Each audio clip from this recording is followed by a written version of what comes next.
The war was already over. The Concordance had won it 3 days before a single shot was fired. That was the part you could never explain to outsiders, and you were an outsider now, so let it be said plainly. The tally did not fight wars. The tally ended them in advance.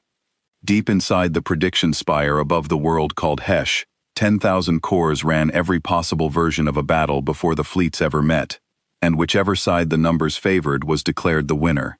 The losing side was shown the result. The losing side, being reasonable, surrendered. No blood, no waste. A clean ledger and a clean sky. You served the tally as a reader of outcomes. Your name in the old speech was Coordinator on Veth, and for 60 years, you had carried the same calm certainty in your chest, like a second heart. The numbers had never been wrong. 811 wars, 811 surrenders, not one of them contested. The galaxy had learned to trust the spire the way a child trusts the floor. You had been a young reader once, frightened of the wall and its grinding light, and an old coordinator named Tesharan had put a hand on your shoulder and told you the first law of your craft. "We do not guess," she had said. "We do not hope. We read what the numbers have already decided, and we deliver it without flinching, because a clean ending given early is worth 1,000 brave deaths given late." You had believed her for 60 years. You had delivered 200 endings in your own hand. Not one of them had ever been wrong, and not one of them had ever been questioned, until the small blue world. So when the world at the edge of the quiet arm refused the result, the spire did not panic. It simply ran the war again. Earth.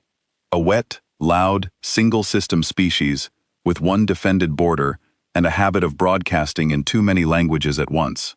The tally had catalogued them in an afternoon. Population, industry, fleet tonnage, weapon yields, doctrine, supply depth. The spire fed all of it into the cores and ran the conflict 10 million times before the second meal of the day. The result came back the same 10 million times. Concordance victory. Earth's fleet destroyed in 19 hours. Their homeworld blockaded by the second day. Surrender by the third.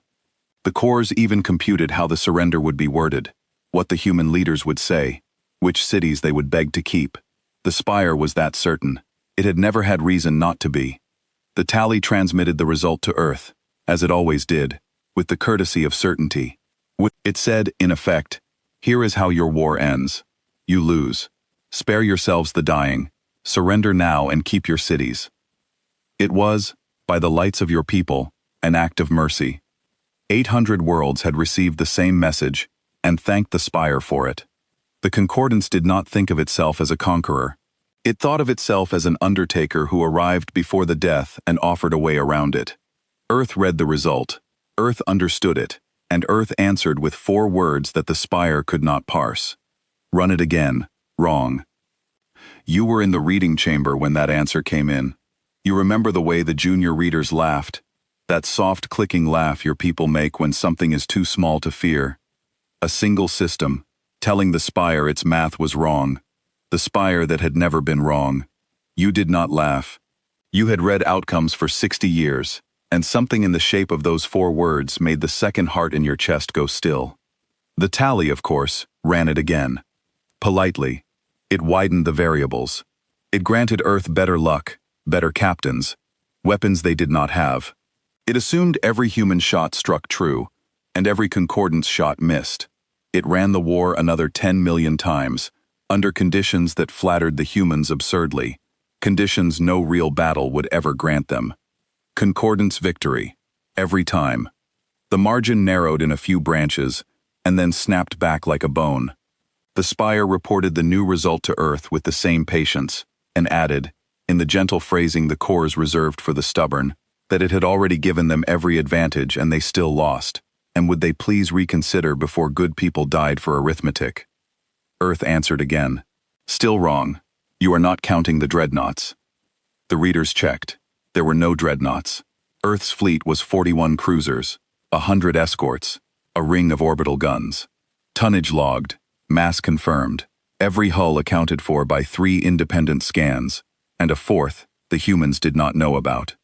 The humans were lying, the junior readers decided, the way a cornered animal bluffs to seem larger than it is.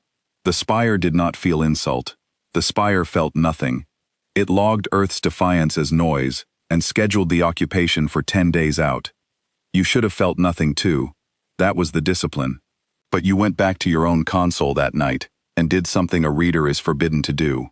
You ran the war yourself, by hand, slowly, the way the first readers did, before the cores existed, when reading an outcome took a season and a steady nerve. And you found the place where the spire was certain. The spire counted what existed. That was its strength, and its only law. It counted ships that were built, fuel that was stored, soldiers that were born. It did not count what was not yet there, because what is not yet there has no number, and a thing with no number cannot be entered into a war. And the humans had not said our dreadnoughts. They had said the dreadnoughts, as if speaking of something already real that simply had not arrived in the frame yet, as if the ships existed in some place the scans did not reach, waiting for a door to open. You told yourself it was a translation error. The humans broadcast in too many languages, surely a word had slipped. You told yourself that for 9 days, and on each of those 9 days you read the 4 words again, and on each of those 9 days, the second heart in your chest stayed still a little longer. You did not sleep on the 8th night. You sat alone in the reading chamber with the lights low, and you asked the spire, against every rule of your craft, a forbidden question. You asked it not what would happen, but what it could not see. The cores were not built to answer that. A machine that exists to close the open has no language for the size of its own blindness. But you pressed it, and at last the spire returned a single line that you have never forgotten, that you would carry across 10,000 light-years and quote to your own students at the end of your life. It said, in the dry phrasing of a thing reporting its own limit, that it could not weigh what had not yet chosen to be. And you sat in the dark with that line on the wall, the cold of it spreading through you, because you understood that the humans had read the same limit and built their whole defense inside it. On the 10th day, the Concordance fleet arrived above Earth to collect a surrender that the numbers had already won. 2,000 ships of the tally, arranged in the perfect lattice that had ended 800 wars without firing. Fleet Voice Sunkara commanded from the lead spire ship, and Sunkara had never lost, because Sunkara had never fought. He had only ever arrived after the math, to accept what the math delivered, to stand in the light of a surrender and read the terms aloud in his steady, ceremonial voice. He was good at it. He had a way of making the defeated feel they had chosen wisely. He broadcast the result to Earth one last time. Surrender, the message said. You have already lost. The numbers are closed. The fleet you see above you is not here to fight. It is here to witness your reasonable choice. Earth's border guns did not fire. Earth's 41 cruisers did not advance. Instead, the humans sent a single open transmission, voice only, an old man's voice, unhurried, almost kind. You read the ending, the voice said. You read it right. We do lose the war you ran, every time. We know. We ran it too. We have run it more times than your spire has, and we lose it just as completely. And we have made our peace with that, because that is not the war we are going to fight. The fleet held its lattice. Sunkara waited, because waiting was the whole of his art. The voice went on. But you only ran the war we let you see. You counted the ships in the light. You never counted the ones we keep in the dark, because they are not finished being built until the moment you need to die from them. You were in the reading chamber, 10,000 light-years back, watching the numbers on the Great Wall, and for the first time in 60 years, the wall did something the cores were not built to do. It stopped updating, not a crash, a pause. The certainty of 800 wars held its breath, and every reader in the chamber felt it, the way you feel a held breath in a room, and the soft clicking laugh died in every throat at once. You declared victory, the old voice said, far away above the blue world.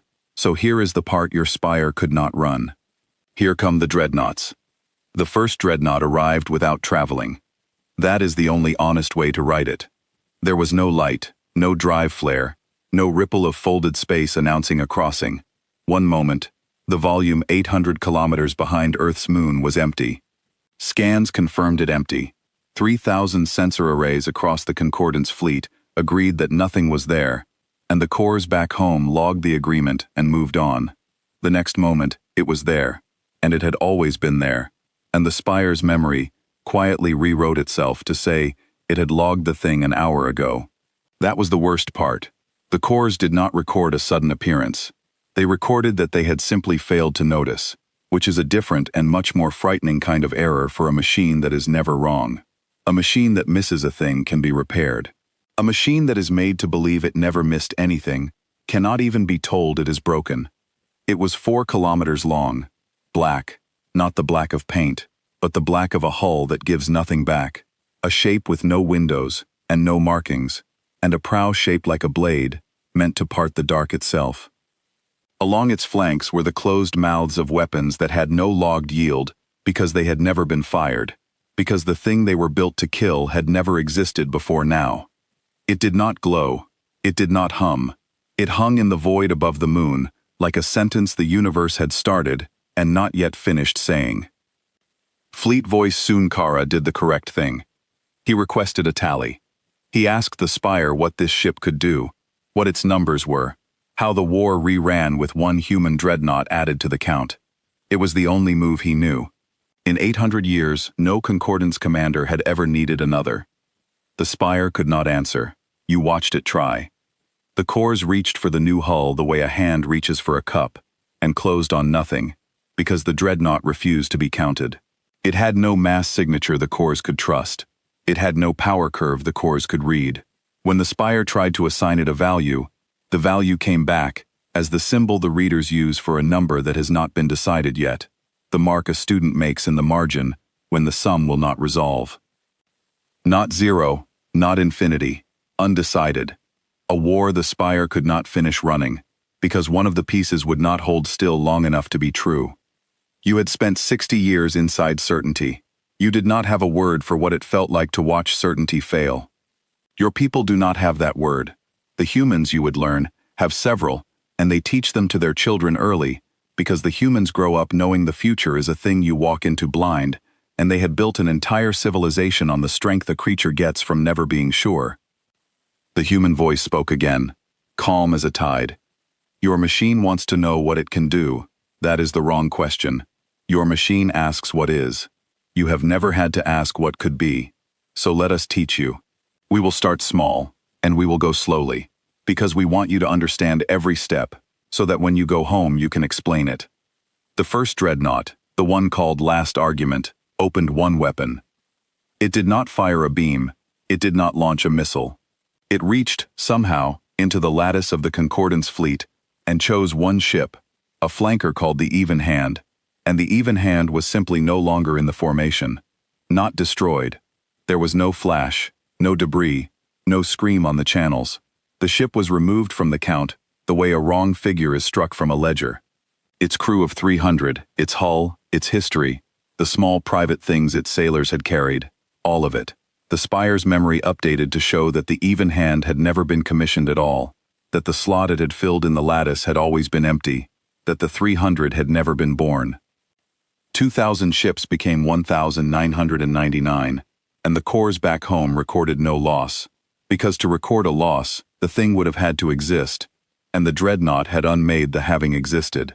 You sat in the reading chamber and watched a ship you had seen on the wall a heartbeat before become a hole in the count that the count itself insisted was not a hole. That broke something in the fleet, not in the metal, in the discipline. A Concordance crew is trained on certainty the way a swimmer is trained on water, and the water had just turned to air beneath them. Channels that had been silent for 800 clean wars, filled with voices, asking the same question, in 9 languages. Where did it go? Where did the ship go? What do we report? What do we count? A gunnery officer on a vessel called the Steady Account broke protocol and screamed for the Even Hand by name across an open band, again and again, because some part of him remembered a friend aboard her, and the records told him he had never had such a friend, and the contradiction was tearing him apart on the air for the whole fleet to hear. Sunkara held them. He was, you must grant him this, a real commander even though he had never fought. He silenced the open bands. He steadied the gunnery officer with 3 calm words, and then he did the only aggressive thing his tradition had left him. He ordered the lattice to fire on the dreadnought, all of it, the full and perfect storm that had been theoretically sufficient to end 800 wars, and had never once needed to. For the first time in the history of the tally, the perfect storm was used. 1,900 ships fired at a single target in a single coordinated breath. The volume around the last argument turned white, then whiter, a sphere of released energy that the cores back home measured and could not finish measuring. The Concordance had never spent so much in one instant in all its long, clean history. The cores registered the discharge and computed, with total confidence, that nothing in the surveyed galaxy could survive it. Nothing built, nothing born, nothing logged. The light faded. The Dreadnought was still there. It had not raised a shield, because it had no logged shield. It had simply not been hit, the way a name written in pencil is not cut by a knife meant for paper. The fire had passed through the place where the spire said it was, because the spire had never been able to say where it truly was, because the Dreadnought did not keep its truth in the place the scans could reach.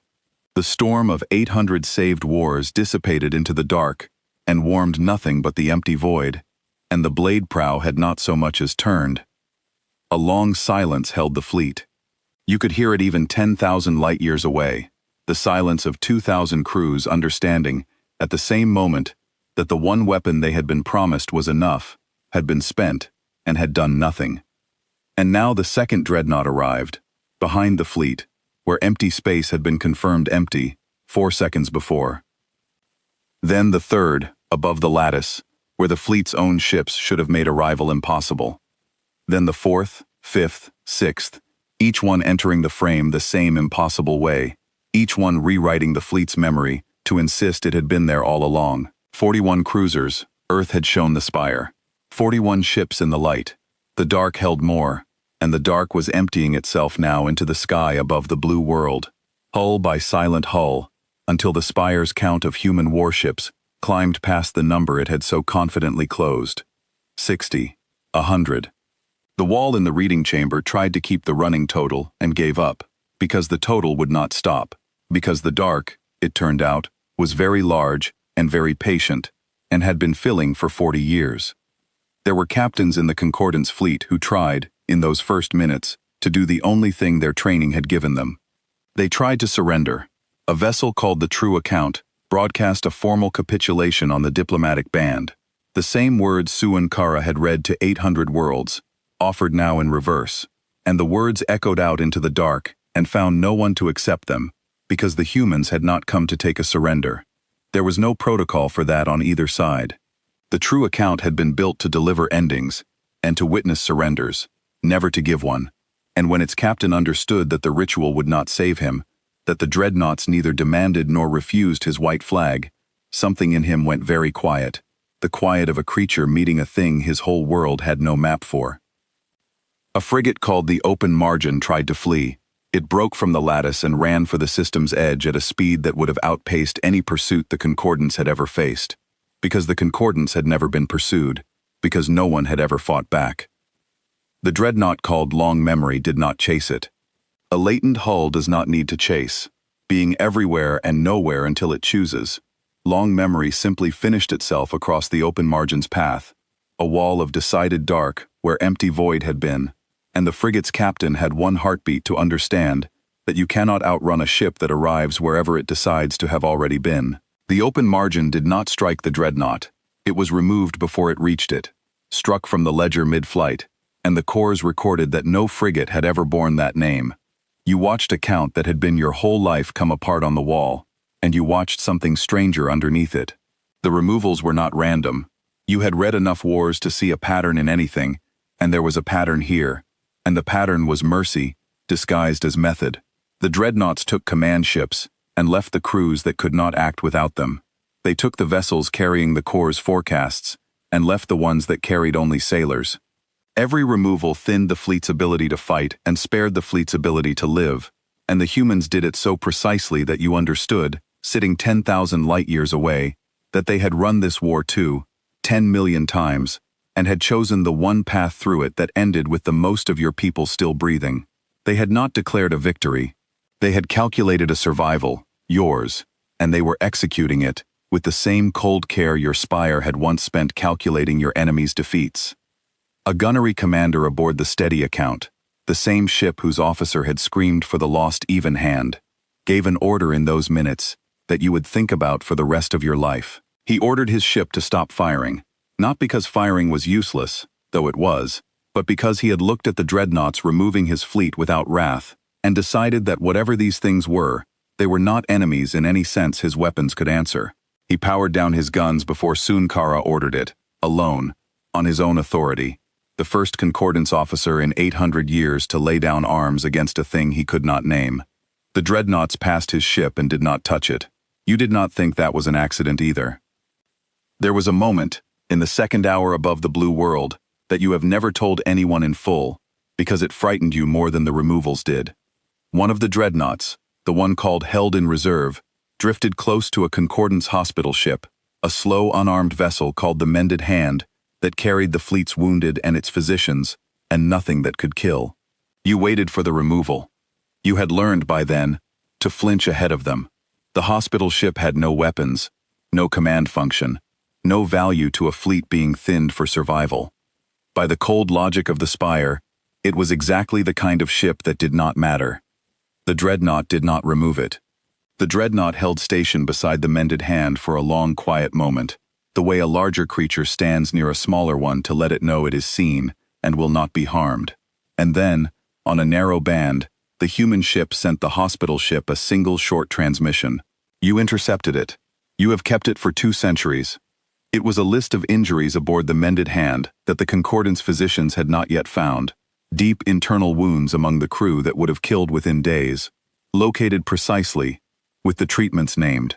The humans had scanned the wounded of a fleet they were dismantling, and instead of a weapon they had sent a diagnosis. The physicians aboard the Mended Hand used that list. 40 of their crew lived who would otherwise have died, and not one of them ever knew that the ship which saved them was the same kind of ship that had unmade the Even Hand an hour before. You sat in the reading chamber, and you understood, finally and completely, the thing the Spire had filed as a minor trait. The humans did not divide the universe into the counted and the uncounted, the valued and the discarded, the way your people had for 800 years. To the Spire, a thing that could not fight was a thing that did not matter, a line to be skipped in the ledger. To the humans, a thing that could not fight was simply a thing that needed protecting more. That was not softness. You had called it softness for 60 years. It was a different arithmetic entirely, one the cores had no column for, and it was beating your whole civilization in a sky above a world you had catalogued in an afternoon. You sat in the reading chamber and watched the wall try to follow. The wall had been built to show outcomes. It could not show this, because this was not an outcome. It was the absence of one, the war that could not finish running. A reader, 2 seats down from you, a careful old male named Rentovik, who had read more endings than anyone alive, stood up very slowly, looked at the wall, and walked out of the chamber, and you never saw him at a console again. Some certainties, when they break, take the reader with them. The junior reader beside you, the one who had laughed at 4 words 10 days before, asked you in a small voice what she should log. What is the result, coordinator? Tell me the result and I will write it. That is her whole craft. That is all she has ever done. Read the result, write the result, trust the result. You looked at the undecided symbol filling the wall, and you did not answer her, because you had finally understood the thing the Spire never could. The humans had not built better ships. They had built ships that lived in the one place the tally could not reach, the space between possible and real, and they kept them there on purpose. Unbuilt until needed, uncounted until used. A weapon that did not exist until the moment it was killing you, and then existed only long enough to be the last thing you ever read. The Spire's entire power was the reading of what is.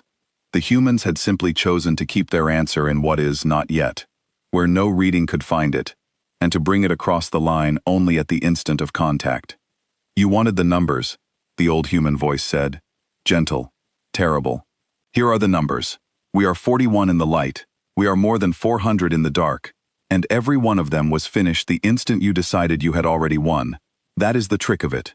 You declared victory, and your declaration is what completed them. They were waiting for your certainty. Certainty is the door they come through. The Spire's wall went from the undecided symbol to something worse. It went blank. The cores, for the first time in 800 wars, declined to predict. Not because they had crashed. Because they had reached the edge of what they were allowed to be, and found nothing there, and had no instruction for nothing. Far above Earth, the Dreadnoughts began to move into the lattice that the tally had thought was perfect. They did not break the formation by force. They did not need to. They moved through it the way a reader moves through a flawed ledger, and they simply chose, one ship at a time, which concordance vessels would continue to have existed. A frigate here, a spire ship there, each removal silent, each removal complete, each removal followed by the fleet's own records, insisting that nothing had been removed at all.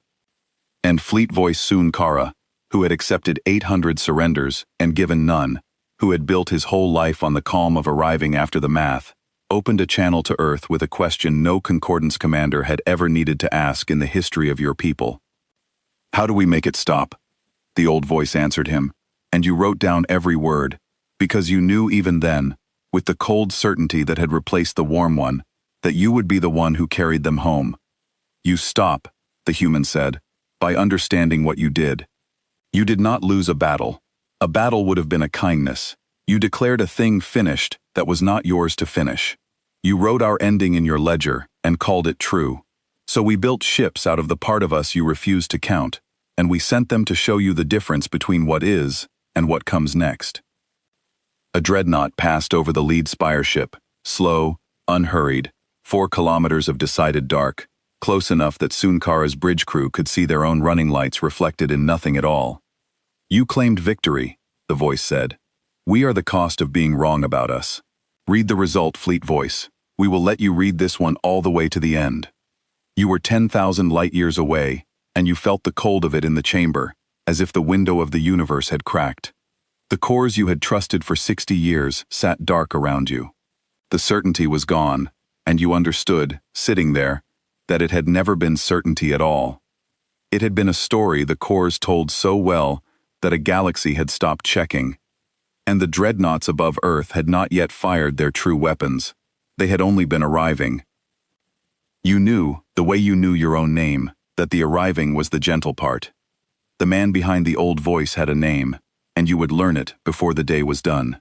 Captain Idris Holloway, of the Earth Dreadnought Last Argument, 63 years old, 3 wars behind him, none of them won by a machine. He had been a young officer when Earth first intercepted a tally broadcast and understood what it meant. The story of that interception is one your people would not hear for 200 years, and when you finally heard it, you understood why the humans had been so calm. A scout of theirs, a small mapping vessel far from home, had picked up the Spire's transmission to a distant world, a forecast of defeat sent to a young species 6 arms away. The humans had decoded it. They had watched that distant world receive its ending, believe it, and surrender without firing. And a young officer named Holloway, reading the decode, had said the thing that started 40 years of work. He had said, "That is not a weapon. That is a confidence trick. And a confidence trick only works on someone who agrees to be sure." He had spent the next 40 years on the answer. Not a bigger gun, not a thicker hull. A different question. The concordance won by knowing the future. So Earth had decided, slowly and at enormous cost, across the working lives of 3 generations, to build a fleet that had no future the concordance could read, because it had no present until the moment it struck. The engineer who finally solved it was a woman named Okonkwo, and the humans speak her name the way your people once spoke the name of the first reader. She did not make a ship that could hide.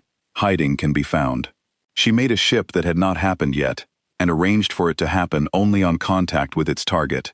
And the difference between those 2 ideas is the whole difference between the war the Spire ran and the war the Spire lost.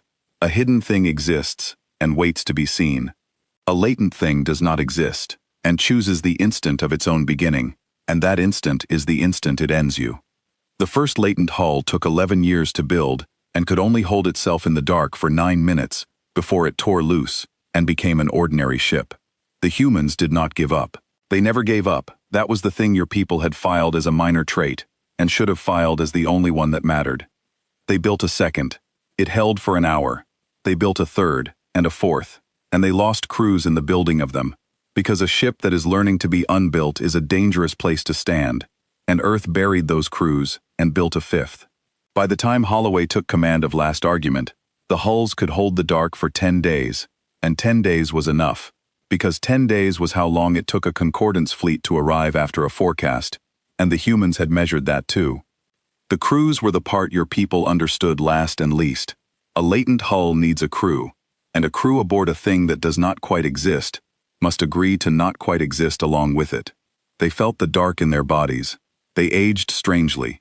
They came home from a tour and found that the world remembered them only faintly, that records of them grew thin, that to serve aboard a dreadnought was to spend a piece of your own reality, buying time the rest of your species could spend being free. Earth did not order anyone to that duty, they asked. And they never lacked for volunteers, and that, more than the physics, was the thing the Spire could never have computed, because the Spire had no field for a creature that would step halfway out of existence to keep a stranger's ending unwritten. You learned, much later, the name of the first volunteer. She was a navigator named Asha Valen, and she had crewed the third hull, the one that held the dark for a single hour, and she had come back from that 1 hour to find that her own brother no longer fully remembered her face. The humans tell it as a thing of pride, not sorrow. They say she went out again the next year on the fourth hull, knowing exactly what it would cost, and that when they asked her why she said the thing that is carved now above the gates of the yard where the dreadnoughts are made, she said, "I would rather be half remembered by a free world than fully remembered by one that surrendered to a number." Your people argued about that sentence for a century. It is the opposite of everything the Spire had taught you. The Spire had taught you that the count was sacred, that to be recorded was to matter, that a thing unwritten was a thing that had never been. And here was a creature choosing, gladly, to be partly unwritten, so that strangers she would never meet could keep the right to write their own endings. You did not have a word for what she was. You spent the rest of your life trying to build one. Holloway had served 3 tours in the dark before he ever commanded from it. He knew the cost in his own thinning bones. The humans say that when he was young he kept a list, written by hand, of every world the tally had taken in his lifetime, every species that had surrendered to a forecast, and called it peace, and that he read the list each morning the way another man might read a prayer. He did not hate the concordance.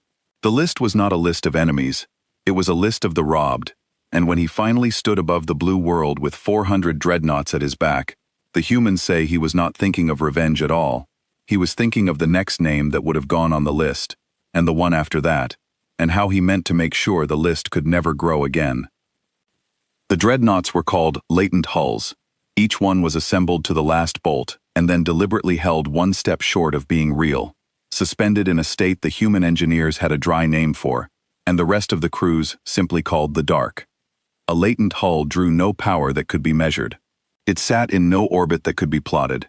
It cast no shadow, kept no station, left no wake in any instrument ever built to find a ship. It was a loaded sentence with the final word left off, and the word was not written until a captain decided to finish it on top of a target. You did not understand the physics. Your people would argue about the physics for 200 years and never settle it, and the arguing would itself become a kind of healthy thing, a galaxy learning at last to sit with a question. But you understood the result, because the result was unfolding above the blue world in front of you, and your whole craft was the reading of results. The lattice was coming apart. Not the way a fleet comes apart under fire. There was almost no fire now. The concordance had emptied its perfect storm once, and found it useless, and a crew trained only on certainty does not have a second plan. They had been built, all of them, to arrive and accept. They had no doctrine for an enemy that arrived after them and refused to be accepted. No drill for a sky that filled with ships their instruments swore were not there. Some captains tried to maneuver. There was nothing to maneuver against. Some tried to flee, and found that a latent hull, being everywhere and nowhere until it chose, could finish itself directly in a fleeing ship's path. Most simply held, and waited, and prayed in the 9 languages of the concordance, to gods who had never had to do anything, because the Spire had always done it for them. The dreadnoughts moved through the formation in a silence that was worse than any barrage, last argument led.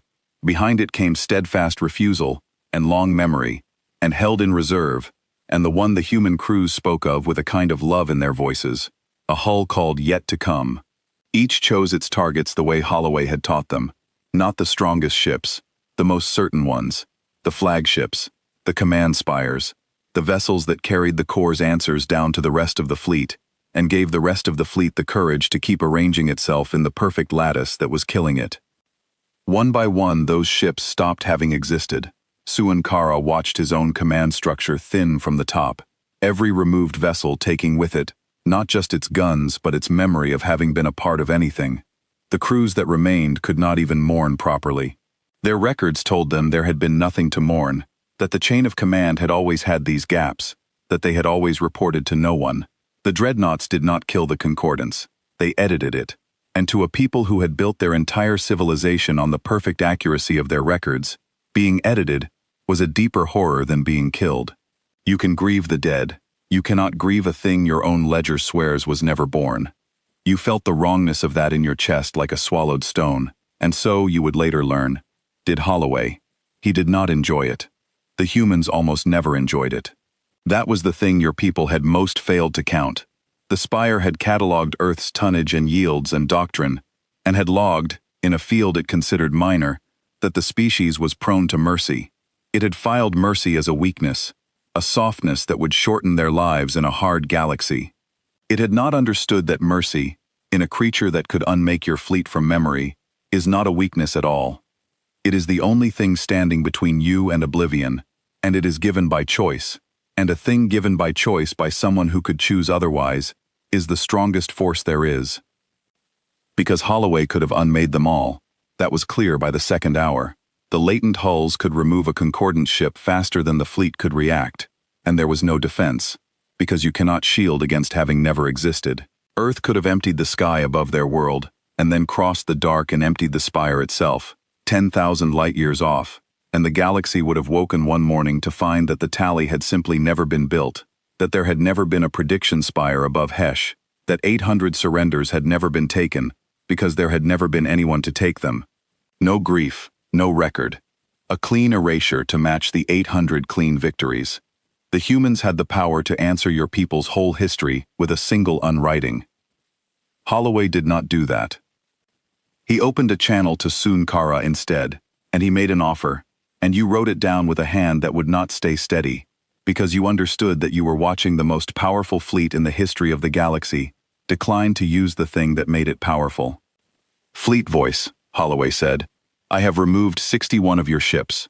I will not remove the rest. Hear me clearly, because the difference between 61 and 2,000 is a choice I am making with my own hand, and could unmake just as easily. You are going to order the others to hold position and power down their weapons. Then you are going to listen, because I am only going to explain this once, and your machine is not going to do it for you. Your machine has never had to explain anything. It only ever had to be obeyed. Suankara gave the order. He had no choice, and he knew it, and to his credit, he did not pretend otherwise, did not dress the surrender in the ceremonial language he had used to comfort 800 defeated worlds. Across the surviving lattice, 1,900 ships went quiet and dark and afraid, and for the first time those crews understood, in their bodies, the thing that 800 worlds had felt looking up at them. Your Spire told you that you had already won, Holloway said. It told you the same thing 800 times before, and 800 times the other side believed it, and surrendered, and called it peace. You have spent your whole history convinced you ended wars without bloodshed. You did not end wars. You frightened people into accepting a future that had not happened yet. You taught a galaxy to surrender to a forecast, and it worked, every time, until you ran the math on a species that decided the future was not yours to read, and built 400 ships to prove it. A latent hull drifted past the lead Spire ship, close enough that Suankara's crew could see the closed mouths of its unfired weapons, the patient dark of a ship that had not yet needed to be anything but present. Here is the part you need to carry home, Holloway said. We are not angry that you scanned us. Everyone scans us. We are not angry that you ran our war. We ran it too. And you read it right. We lose that war. The one you can see. The one with 41 cruisers and a ring of guns. We are angry at exactly one thing. You read our ending, and you sent it to us, and you told us to accept it. You looked at a living world, full of people who had not yet decided what they would do, and you wrote its surrender in your book before we had spoken a single word in our own defense. You decided we were finished. Nothing alive is finished while it can still surprise you. That is the whole law we live by. That is the only law worth living by, and you broke it the moment you closed the count. You sat in the silent reading chamber, and the junior reader beside you was weeping in the soft clicking way of your people, and the empty consoles of Ren Tovik and the others who had walked out stood dark around you, and you understood that you were listening to the obituary of certainty itself, read aloud by the one species in the galaxy that had never been afraid of not knowing. You wanted to win wars without fighting them, Holloway said. So do we. So here is how this one ends, and it is the only time I will say it. You will withdraw every concordant ship from this system. You will go home and tell the Spire what you saw. And then you will do the one thing the Tally has never permitted itself to do in 800 wars. You will leave a result open. You will fly back into that prediction spire, and you will teach those 10,000 cores a number they have never been allowed to hold. He let the silence stretch, 10,000 light-years of it, every reader in the chamber leaning toward the channel without meaning to. Then he gave them the number, and it was not a number at all, and your whole people have been trying to compute it ever since. Maybe? Holloway said. The answer is maybe. Learn to write it down. And the dreadnought yet to come, which had not yet fired a single weapon in the entire battle, which had only watched, turned its blade prow toward the open dark above Earth, and waited to see what the concordance would choose. It was the most honest thing in the sky. It had decided nothing. It was simply present, and patient, and willing to wait, and in its patience you read the whole of what the humans were trying to teach. Susun Kara did not withdraw at once. You have to understand what was being asked of him. To withdraw was to admit that the Spire had been wrong, and the Spire had never been wrong, and a fleet built entirely on that one fact does not turn around in an afternoon. To withdraw was to become the first Concordance commander in 800 years to carry home a result that was not a victory, and not even a defeat, but a thing with no name in your language, a thing the cores had no slot to file. So he tried, one last time, the only thing his whole tradition had left him. He tried to run the numbers again. He ordered the lead Spire ship to compute a path to victory against the Dreadnoughts. Any path, any branch, however thin. He gave the cores everything. He fed them the 61 removals, the failed perfect storm, the 400 uncounted hulls, all of it, and he told them to ignore the rules of certainty and reach for hope, which was a thing he had never once asked a machine to do, because his whole life the machines had never had to hope. You watched, 10,000 light-years away, as the cores obeyed. The wall in the reading chamber lit again, hungry, grinding through possibilities at a speed no living mind could follow, branch after branch after branch blooming and dying on the great display. The Spire wanted to find an answer. The Spire had been built to want it more than your people wanted to breathe. It was the purest thing your civilization had ever made, a mind that existed only to close the open, to take the wide, frightening fan of what might be and crush it down to the single clean line of what will. And now, for the first time, the fan would not close. And the Dreadnoughts let it try. That was the cruelest mercy of all, and the most patient.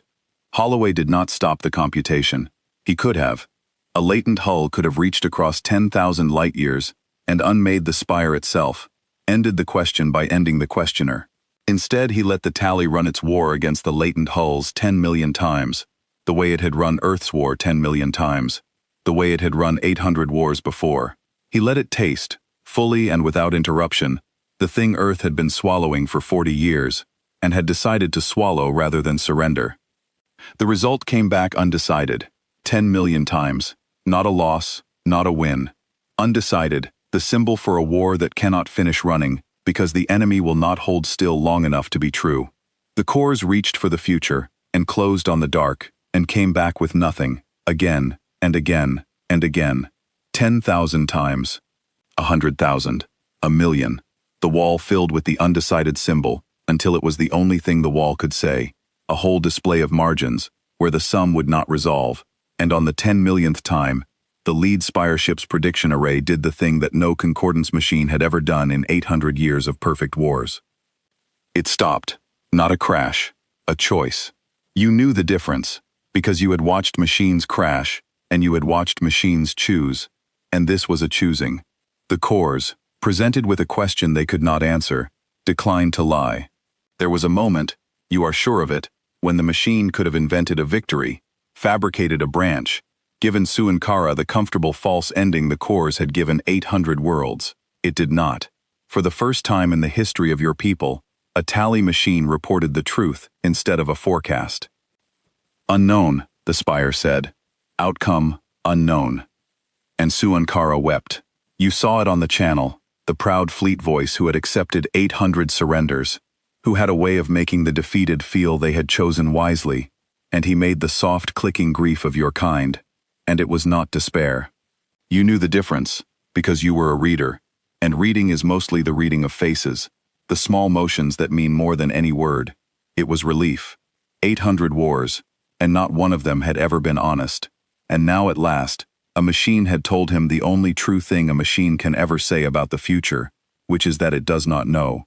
He had spent his life delivering certainties he had never earned. The Dreadnoughts had given him, in the worst hour of his life, the first honest sentence he had ever heard a core speak. He ordered the withdrawal. 1,900 ships, all that remained of the perfect lattice, powered their drives, and turned from the blue world. The Dreadnoughts did not chase. Holloway had said he would let them go, and the humans, you were learning, kept their word with a stubbornness that bordered on the religious. A stubbornness that was somehow the same muscle as the one that had built 400 ships out of the part of themselves you refused to count. The latent hulls held their positions above Earth, blade prows steady, weapons closed, while the Concordance fleet folded away into the long dark toward home, and not one human ship fired a parting shot, because the humans had not come to win, and there was nothing left to win. Only one human ship moved. Last Argument turned and slid alongside the lead spire ship for a moment, matching its withdrawal, close enough that Suankara could have counted the unfired weapons if he had wanted to, close enough that the two commanders were, for a breath, simply two old men in the dark, who had each spent their lives in a different kind of certainty. Holloway opened a final private channel, captain to commander, and what passed between them was not recorded in any concordance ledger, because Suankara ordered it kept off the count, the first thing he ever ordered kept off the count in his life. But he told you, years later, what was said. He told you because you were the one who carried the rest of it home, and he thought you should have the whole of it, even the part that was meant for no record at all. You are not the enemy, Holloway told him. You never were. The enemy is the lie that the future belongs to whoever measures it first. You believed that lie so completely that you handed it to a galaxy, and the galaxy was grateful, because the lie was comfortable, and it ended wars, and it let mothers keep their sons. I understand why they thanked you. I almost thank you. But every world that ever surrendered to your spire, surrendered to a thing that had not happened. You stole their endings from them before they could write their own. We came all this way to give yours back. The spire ship slowed. The Dreadnought slowed with it, two shapes in the dark moving at the same patient speed. Go home, Holloway said. Teach the cores the word maybe. And the next time you find a young species at the edge of the dark, frightened and loud and broadcasting in too many languages, do not send them their defeat. Send them a question. Ask them what they might do. Then have the decency to wait for the answer, however long it takes, even if the answer is something that frightens you, especially then. And Last Argument peeled away and rejoined the silent line of dreadnoughts above Earth, and the lead spire ship folded into the dark, and the war that the tally had won 3 days before a single shot was fired, ended with no shots fired at all in the ordinary sense, and no surrender taken, and one machine, 10,000 light-years away, holding for the first time in its existence a result it could not close. You sat in the reading chamber long after the wall went quiet. The junior reader asked you, eventually, what she should log. It was all she knew how to do. Read the result, write the result. She had a stylus ready and a ledger open, and a lifetime of certainty waiting to be written down, the whole weight of her training pressing her toward the slot where the word victory or the word defeat was supposed to go, because those were the only two words the slot had ever held. You took the stylus from her gently, and you wrote, in the official record of the Concordance, the first honest war report in 800 years. You wrote, outcome unknown. We declared a victory that was not ours to declare. We read a living world its ending, and called the reading true. They answered with ships built from the part of themselves we refused to count, and they let us live when they could have let us never have been. and they asked us only to learn one word. Then you wrote the word in the place where the result was supposed to go, where 800 times before a reader had written victory in the clean, confident hand your craft demanded. You wrote, maybe. The wall did not correct you. The cores, somewhere in the great spire, were already changing, already learning to hold the open thing, already becoming something that could ask a question instead of dictating an answer. The change would take years. It would split your people down a seam no one had known was there. There would be readers who fought it, who wanted the old certainty back, who called the day above Earth a defeat and a humiliation and tried to bury the report you wrote, who said you had been deceived by an alien trick and that the spire should be restored to its full authority before the galaxy lost its faith. They had a name for you, in those years. They called you the reader who broke the wall. They did not mean it kindly. But the report did not stay buried, because you would not let it, and because, far away above a wet blue world, 400 dreadnoughts had risen out of the dark to make sure the galaxy never again mistook a forecast for a fate. You did not yet know that the humans were watching what you would do next. You did not know that Holloway had told Sunkara one more thing, the thing he had not told the cores, the thing that was meant for you specifically, the reader who had run the war by hand on the 9th night and found the place where the spire was certain. Sunkara had seen you in the records of that night. The humans, it turned out, had been reading your fleet's logs the whole time, and they had found one reader who had checked the spire's work by hand, alone, in the dark, when no one had asked her to, and they had decided that reader was the one the message was for. You would learn it soon, and when you did, you would understand that the Dreadnoughts had not come to win a battle, or even to end a war. They had come to give an entire galaxy back its own unwritten future, one honest result at a time, and they had chosen your hand to write the first one down. The thing Holloway told Sunkara, the thing meant for you, was this. The latent hulls could not be kept in the dark forever. That was the secret cost of them. The price Earth had paid for 40 years and never spoken aloud. The line in the human ledger that balanced the impossible power of the things. A ship held one step short of real is a hard thing to bear. It wears on the crew, who live in a state between built and unbuilt, and feel it in their bones. It wears on the world that builds them, because a world that keeps 400 ships in the dark must keep 400 crews willing to be almost erased, and that is a weight no people carries lightly. The dreadnoughts above Earth had not been waiting in the dark for years. They had been waiting since the war was declared, 10 days of human time, and 10 days was very close to all the time a latent hull could endure before it had to choose, finally, to be real or to be nothing. 400 dreadnoughts had risen out of the dark above Earth. By the law of the thing that made them, 400 dreadnoughts could not stay risen. Every hour they held their station above the blue world cost them something that could not be bought back. The longer they stayed, the closer each one came to the line, past which it would simply be a ship. An ordinary ship, countable and findable and ordinary, and the trick that made them invincible would be spent. Holloway had brought them across the line for exactly long enough to be understood, and not 1 hour more. So when Sunkara folded away toward home, and the channels went quiet, and the blue world turned slowly, under a sky full of decided dark, the humans did the last thing the spire could never have predicted, because the spire counted what existed, and could not count a choice not yet made. They let the dreadnoughts go back. One by one, beginning with the ones farthest out, the latent hulls returned to the state they had come from. Not destroyed, not unmade. Folded back into the part of Earth that was not yet real, the loaded sentence with its final word once again removed, waiting. Long memory went first, then held in reserve, then steadfast refusal, each one simply ceasing to be present in the light, slipping back into the dark where the spire could not read them, where they would wait, finished and unfinished, for the next time a galaxy mistook a forecast for a fate. The humans had not built a fleet to rule with. They had built a fleet to make a single point, and having made it, they put the fleet away. Yet to come, the dreadnought that had never fired was the last to go. It held its position above the blue world until every other hull had folded away, a single shape of patient dark above 41 ordinary cruisers. Then it turned its blade prow toward the quiet arm, toward the long dark, toward the spire 10,000 light-years off, where one reader sat with a stylus over an honest ledger.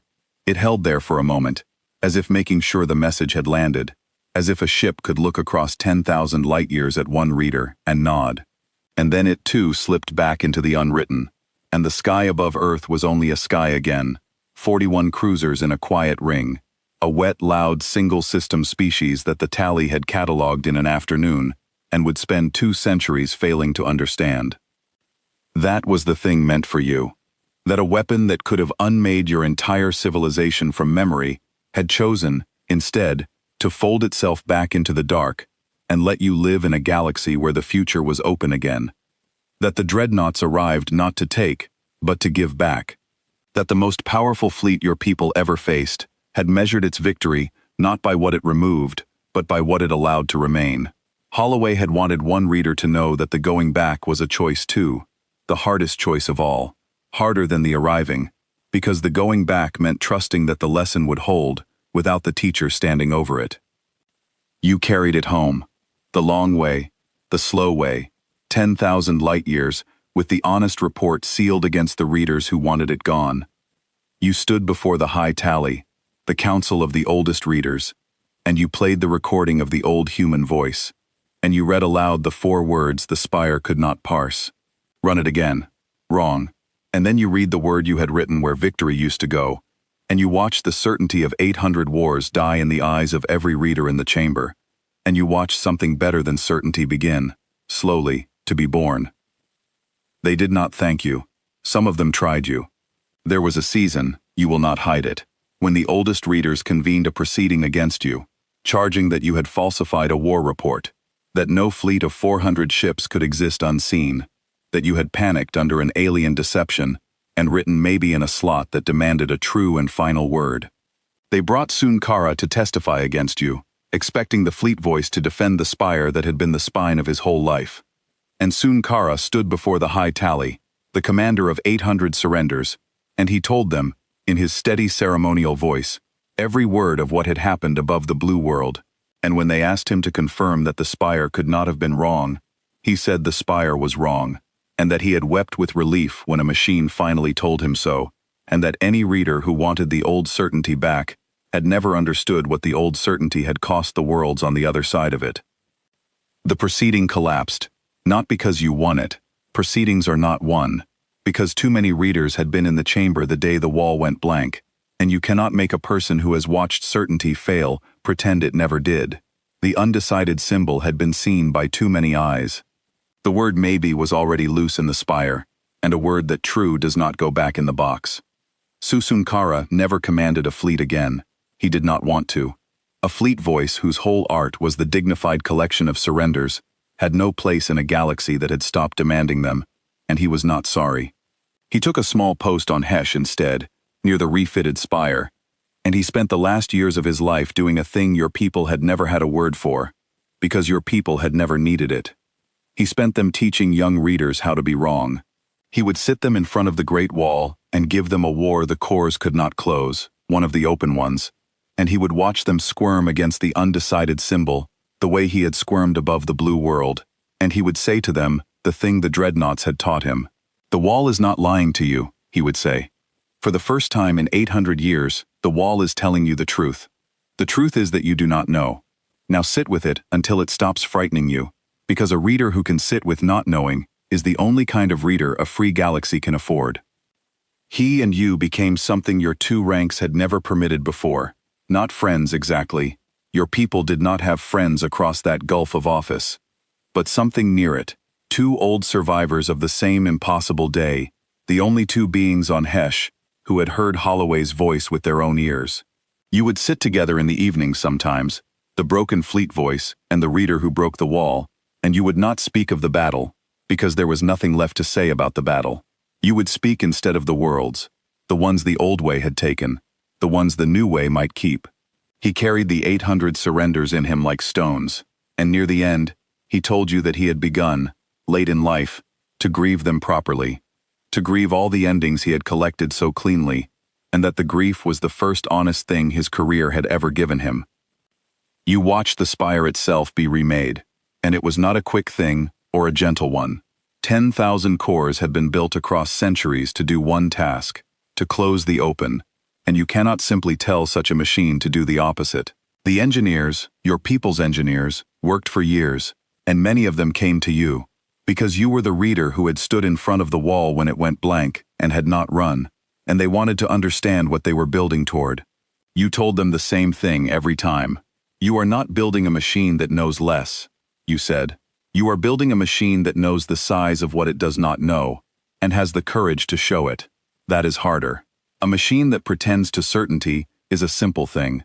A machine that can hold a question open without flinching is the rarest thing in the galaxy, and we are trying to build 10,000 of them at once.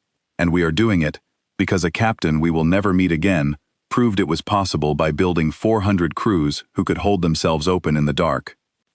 When the work was done, the wall above Hesh displayed the undecided symbol in a new way. The old spire had shown it small and red, an error, a failure to be corrected. The new spire showed it large and steady, and without shame, the same shape your hand had written in the war report. The word maybe, given at last a place of honor at the center of the reading chamber. Young readers who came after did not even know it had ever been a mark of failure. To them it was simply the symbol for a living thing whose ending had not been written yet, which is to say, the symbol for respect. It did not fix everything. Stories do not work that way, and your people are not a story, they are a people, and people are slow and stubborn and frightened of the open thing. There were readers who hated you for the rest of your life.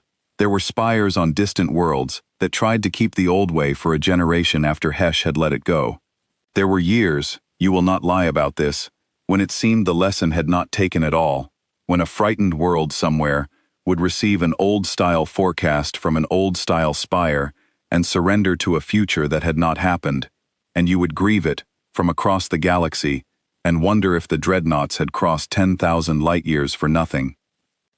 But the tally above Hesh never again read a young world its ending and called the reading true. That much held. That much was the gift of the Dreadnoughts, paid for by a captain who could have ruled the galaxy and chose to fold his fleet back into the dark instead. The next time the cores found a species at the edge of the quiet arm, a small, loud, frightened world much like the blue one, the spire did the thing Holloway had asked. It did not send a forecast of defeat. It sent a question.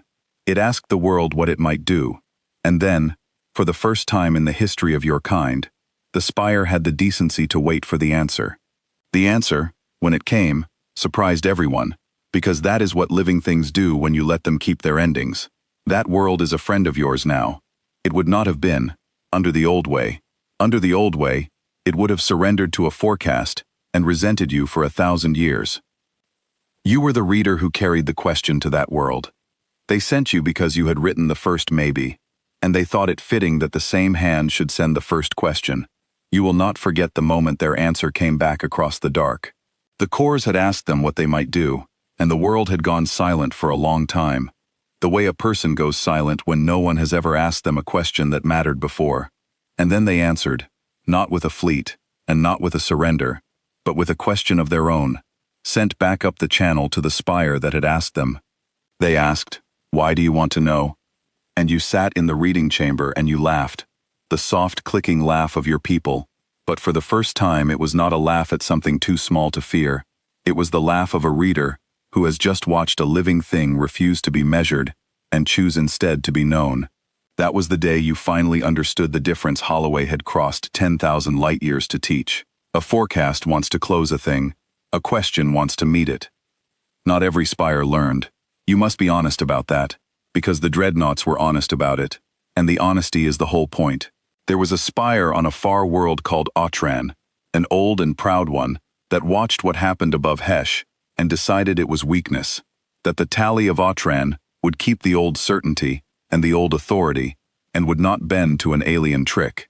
And the spire of Autran found a young world, and ran its war, and sent it a forecast of defeat, and told it to surrender to a future that had not happened, exactly as had been done 800 times before. The young world believed it. The young world began to draft its surrender. And out of the dark above Autran, where empty space had been confirmed empty, a single dreadnought arrived without traveling, just one. It did not need more than one, for one spire. The humans had not forgotten. The humans never forgot. Somewhere on Earth, you understood later, someone still kept the list, and the spire of Otran had just written a name on it. The Dreadnought did not fire. It did not remove a single Otran ship. It simply held its position above the prediction spire, 4 kilometers of decided dark, and broadcast a single transmission on every band the spire used, in the spire's own language, in a calm old voice that was not Holloway's because Holloway was gone by then, but that carried the same patience. It said one word. It said maybe. And it held there until the spire of Otran, of its own choosing, withdrew the forecast and sent the young world a question instead, and learned, very late and very unwillingly, the lesson Hesh had learned above the blue world. Then the Dreadnought folded back into the dark, and the young world kept its ending, and the list did not grow. You went to Otran yourself, after, because the council asked the reader who broke the wall to be the one who explained to a proud and frightened spire world what had nearly happened to it. They did not want to hear you. They were angry, the way the powerful are angry when something has shown them a limit they spent centuries pretending they did not have. They told you the Dreadnought had been a bluff, a single ship, a trick of light, that one hull could not possibly have unmade their fleet. And you stood before the rulers of Otran, an old reader at the end of her life, and you told them the thing you had learned above the blue world, and spent 2 centuries turning over in your hands. You said, "It does not matter whether one ship could have unmade your fleet. It does not matter how many of them are out there, or whether the dark holds 400 or 4,000 or 4. What matters is that you cannot know, and that you can never count them, and that the not knowing is the whole of their power and the whole of your safety both at once. The humans did not leave you a fleet to fear. They left you a question you cannot close. Live inside it. It is the kindest cage in the galaxy, and you will be a better people for never finding the door. There is one more thing you must set down, because you are old now, and there will be no one to set it down after you, and because it is the part the histories leave out, the part that is not about fleets at all." Many years after the day above the blue world, when the spire had long been remade, and Suankara was long in his grave, and the word maybe had become so ordinary that the young readers used it without a tremor, a human ship came to Hesh, not a dreadnought, an ordinary ship, small and bright and full of windows, the kind of ship a people sends when it has decided you are no longer a danger and might be a friend. The humans had never come in person before. For 2 centuries they had been a voice on a channel and 400 shapes of dark, and now here was a wet, loud, single-system species standing on the docks of Hesh in the flesh, smaller than you had pictured, and louder, and quicker to laugh. They had come to ask a favor, which astonished you, because you had spent 2 centuries certain there was nothing your people had that the humans could possibly need. But they did need a thing, and the thing they needed was you. They were building an archive, they said, a record of every world the tally had taken in the old days, the 811, and they wanted the reader's own account of each one, written by the people who had read those endings, so that the robbed worlds could at last learn what had truly been done to them, and decide for themselves what to make of it. They could not write it. It was not theirs to write. It had to come from the hand that had closed the count, offered freely, as the first honest word in a conversation that should have begun 800 years too early. So you spent the last years of your life writing down the endings you had stolen. 200 of them were yours, in your own hand, and you remembered every one. You wrote them not as victories now, but as what they had been, living worlds told to stop living their own story, and you signed each with the word you had learned above the blue world, and you sent them out into the galaxy one at a time. Some of the robbed worlds were angry. They had a right to be. Some of them were grateful, late, the way a person is grateful to finally be told the truth of a thing they had always half known. And a few of them, a precious few, wrote back.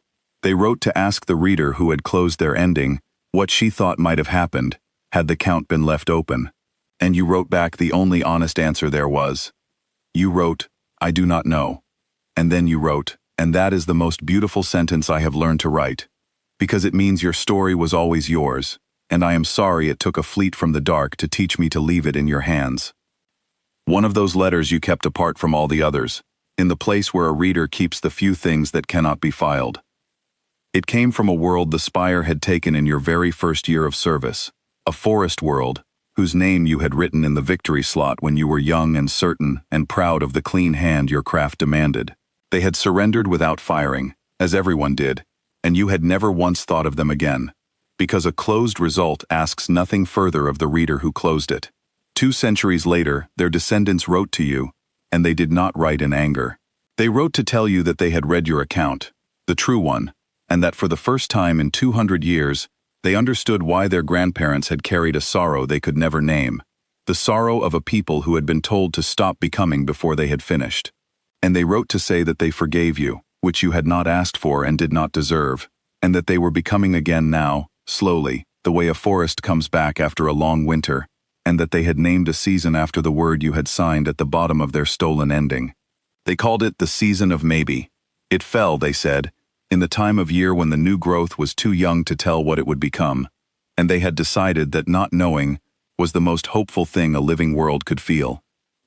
You read that letter many times in your last years. You were reading it, the histories say, on the day you died. The humans, for their part, never asked for thanks, and never took credit, and this confused your people for a long time. A species that builds 400 ships capable of unmaking a galaxy, and then folds them away and goes home, and waits 2 centuries to come visiting with windows in its hull and a request for help filling an archive of its enemies' crimes, makes no sense at all by the old arithmetic. The old arithmetic said that power is for using, that a fleet that can rule should rule, that a people who hold the off switch to your civilization will eventually press it. The humans had simply declined to be that kind of power, and the declining was not weakness, and it was not even mercy in the way your people had first understood the word. It was something colder and steadier than mercy. It was the refusal to let their strength write the ending of anyone who was still alive to write it themselves. You came to think of it, near the end, as the deepest law the Dreadnoughts carried, deeper than the physics, deeper than the dark. A weapon decides things. That is what a weapon is for. The whole of your civilization had been a weapon pointed at the future, deciding the endings of worlds before those worlds could speak. And the humans had built the one weapon in the history of the galaxy whose entire purpose was to leave a thing undecided, to walk into the room where an ending was being written, and gently, terribly, take the pen out of the hand that held it, and set it down, and say, "Not yet. This is not yours to close." They had built 400 dreadnoughts to defend a single word, and the word was not a name and not a threat. The word was maybe, and you had spent 60 years certain that maybe was a failure, the mark a reader made when the sum would not resolve, and you had lived long enough to learn that it was the only honest thing a powerful people could ever say to a weaker one, and that the humans had crossed 10,000 light-years and risked the unmaking of their own crews to teach it to a machine that had forgotten how. That is the thing the galaxy came to understand, slowly, across the 2 centuries you watched. The dreadnoughts had not gone away. They had only gone back. They were still out there, finished and waiting, 400 of them, or 4,000 by now, no one knew, kept by crews who lived one step short of real, and they would come for any empire anywhere that grew certain enough to write a living world's ending in its book and call the writing true. You did not need a fleet of your own to keep the peace, in the end. You only needed to remember that the dark could empty itself at any time, that certainty was the door the dreadnoughts came through, and that the safest thing a powerful people could do was to leave their results open, to send questions, to wait. You lived a long time after that, long enough to see the prediction spire above Hesh refitted, the 10,000 cores rebuilt not to close results but to hold them open, the great wall in the reading chamber, learning at last to display the symbol for undecided, not as a failure, but as a kind of respect, a way of saying we will not write your ending for you. Long enough to train a generation of readers who had never known the old certainty, who thought it strange and a little cruel that anyone had ever written a living world's ending in advance and called it mercy. Long enough that the day above Earth passed out of fear and out of shame and into something like gratitude, a thing your people learned to teach their young, the way the humans taught theirs the words for not knowing. And once, near the very end, a young reader asked you why the humans had not simply destroyed the fleet. They could have, she said. You have told us 100 times they could have unmade us all. The Spire and the Council, and every reader who ever lived. Why did they let us go? Why did they let us go and then fold their ships away and trust us with the lesson? You thought about it for a while, the way an old reader thinks, slowly, reading the question for everything it carried. And then you told her the truest thing you knew. Because they did not come to win, you said. Winning was the Spire's whole religion, and it was the very thing that had blinded us. The humans came to teach us that no one had ever truly won anything by reading the ending first. They came to take 800 stolen endings and hand them back, ours included. A fleet that comes to destroy you measures itself by what it removes. The Dreadnoughts measured themselves by what they let remain.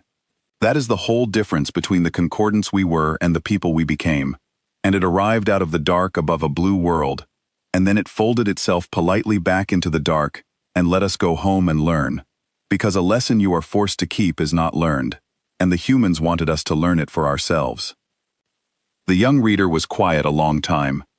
Then she asked the question your whole people had been chasing for 200 years. The one the cores still could not close. The one Holloway had left them like a seed planted in the dark. What do you think they are doing now? The Dreadnoughts, the ones in the dark. And you smiled, the way an old reader smiles, who has finally made his peace with not knowing, who has learned that the not knowing is not a wound, but a window. Waiting, you said, finished and unfinished, loaded sentences with the last word left off. Out there, in the part of themselves that no spire will ever read, kept by crews willing to live one step short of real, so the rest of us can stay free. Waiting for the next time some empire grows certain enough to write a living world's ending in its book, and call the writing true. You looked up at the Great Wall, where the symbol for undecided glowed now without shame, a galaxy that had learned at last to leave its results open, to send questions instead of verdicts, to wait. And when that day comes, you said, the Empire will declare its victory, the way we did, 3 days before a single shot is fired. And it will be so sure. It will be as sure as we were, as sure as 800 years of clean ledgers can make a people. And then, out of the dark that no one thought to count, the Dreadnoughts will arrive. And they will be very gentle and very terrible, and they will ask that Empire only one thing, the thing they crossed 10,000 light years to ask us. They will ask it to learn the difference between what is and what comes next. The young reader did not write it down. She had been trained in the new way, the human way, the way you had carried home across 10,000 light years, and a lifetime of stubborn enemies, and one proceeding that nearly broke you. She had been trained to know that some results are not meant to be closed, that the most important things a reader can hold are the things she leaves open. So she only nodded and looked at the open dark beyond the spire's high windows, and held the question without needing to answer it. Outside, the quiet arm turned, full of young worlds that would never again be read their endings, full of small, loud, frightened species, deciding for themselves what they would become. Somewhere among them, you knew, the blue world turned too, older now, with friends it had not had before, and it had never once told the galaxy how its ships were built, or where the dark ones waited, because the secret was not the point. The point had been made the day they arrived, and the point did not need a fleet to keep it. It only needed a galaxy that remembered. And somewhere out in the unwritten, finished and waiting, the Dreadnoughts kept their silent vigil over a galaxy that had finally learned the one word a captain crossed 10,000 light years to teach it. Maybe.